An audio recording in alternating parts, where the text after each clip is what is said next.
Robert Ahdieh joins me in the studio. He is the Vice Dean and Professor at Emory University School of Law. Thank you so much for talking with us. So essentially, we have this standoff on the streets of Hong Kong. There are no good outcomes here, really, for the Chinese President Xi Jinping, are there?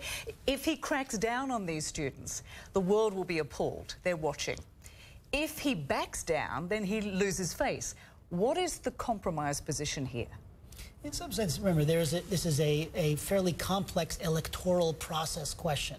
So at the margins, we could imagine him finding ways to make certain concessions to the students in terms of the electoral process without giving up the game, without really turning over control of Hong Kong and the electoral process of Hong Kong to the general population. So marginal changes in the electoral process might be one way that he would get there. The other big question on the table is whether he externalizes the failures that have happened or the issues that are on the table to CY Leung, the chief executive of Hong Kong, in essence forces him to step down, forces him to acknowledge that these are errors that he brought, that he caused, and then that opens the door to a new phase of not quite negotiation, but shifts in the discussion. So he may become the fall guy here. But of course, the students have said they've threatened to occupy the buildings. They've asked for their chief executive to step down by Thursday. Right. What happens if they do occupy those buildings? How would you expect China to respond to that?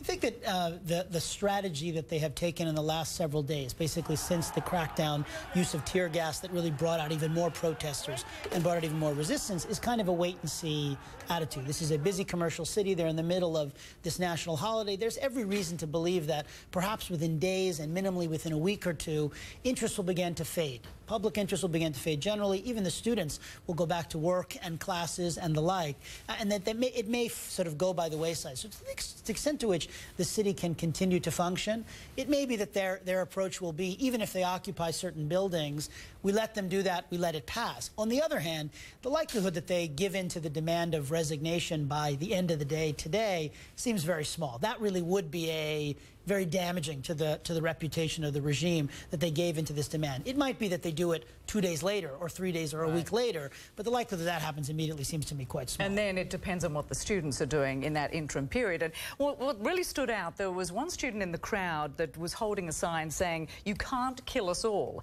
an apparent reference to China's crackdown in Tiananmen Square back in 1989. Do you foresee a repeat of that at all? Do you think that's even possible? It's very hard. I mean, if you think about the dynamic in Hong Kong, it really is a very different.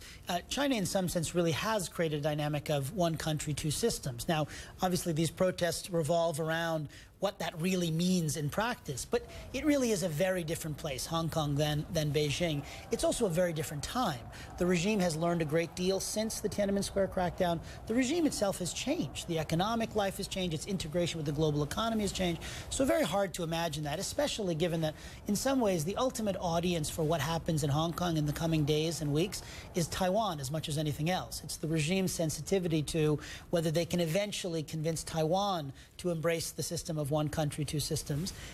To crack down brutally or harshly on these student protesters would really set back that goal in significant ways.